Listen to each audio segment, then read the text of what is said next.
I'm gonna start this off by telling you to say hi to my dog. Ranger, I love you. This is my last day at home before I move. And I'm gonna miss my dog so much. Look at that face. Look at that face. Get that neck.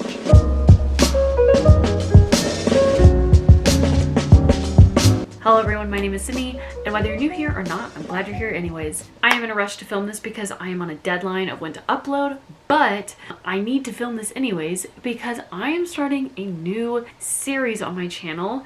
I attempted one video of this, but it is now private because that idea did not stick, and I have just lost inspiration to create that. So this is our retry, and I think we're really gonna do it this time. Yeah, I'm pulling the trigger on it. So for those of you who don't know me, my YouTube channel used to be very book heavy, book content heavy, and as of recently it has not been that way, which is very sad. It's not sad per se, but I have diverted from my roots and I want to get back to that. But something about me is not only am I a reader, I am a writer. I am a big creative mind. It's probably why I'm such a heavy Enneagram 4.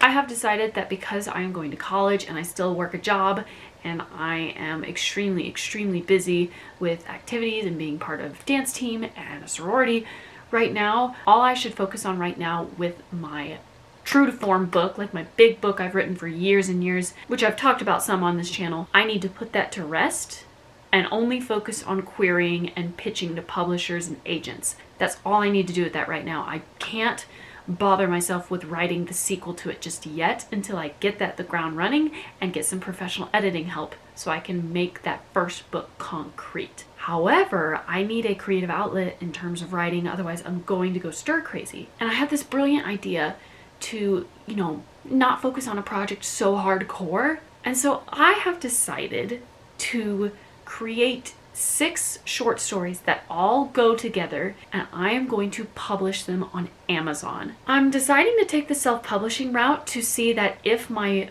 hefty books, like the ones I've worked on for so long, if they get picked up and they go through the traditional means, I have both sides of the perspective to see how the publishing industry works. I'm going to make this video extremely basic and kind of vague, but here's what I will tell you about the story I've been writing. Because there are 6 short stories, I'm not going to make it one giant collection and sell it once.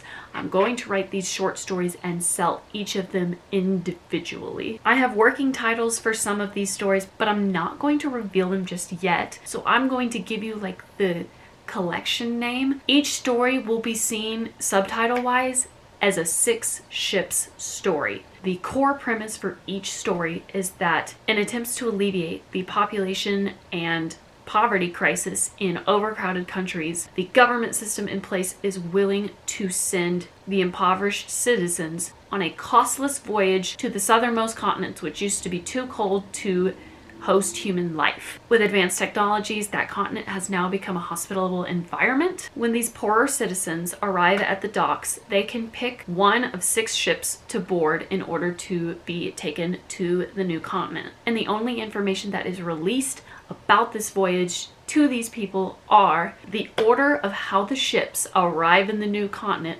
will determine social class. If you board the boat that somehow is the first one to get to the new continent, you become the richest people in the new way of life on the new continent, and so forth and so on. However, they are promised that if you make the voyage and you arrive in the continent, you will have enough amenities to survive much better than you did in your home country. However, what the government and the scientists and the politicians and the creators of this project are not telling these people is that there is an imminent danger to the point of sudden death on every single ship.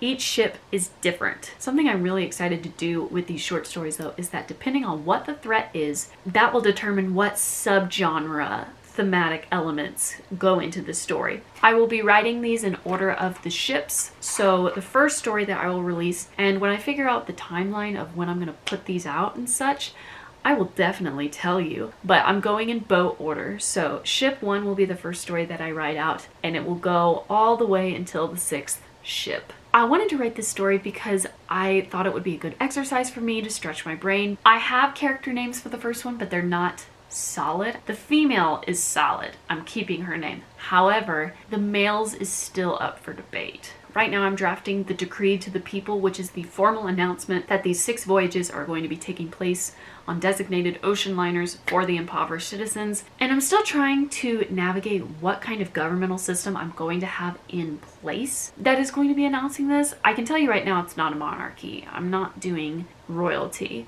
However, I don't want to make it a presidency, but I don't know. I'm still working on that. Also, I'm trying to make it sound sophisticated, but it also has to sound like it's missing detail, so that it's being vague as to not hinting that there is a darker side and motive to these trips. Do you understand what I'm saying? What a lot of people do in their writing videos, and what I did on my previous one as well, is they show a song from their writing playlist. And I think that's only fair. I've made a playlist, but it's not per ship. I've made a 6 ships playlist like in general, but I haven't made an individual one per boat because I don't know what sound I'm looking for the 2nd boat or the 5th boat, 6th boat. I'm just kind of adding songs that fit the flow of the environment as I go. But if I have to pick one song, Vincent by Don McLean. It's the same guy who sings American Pie, but there's something about the song Vincent,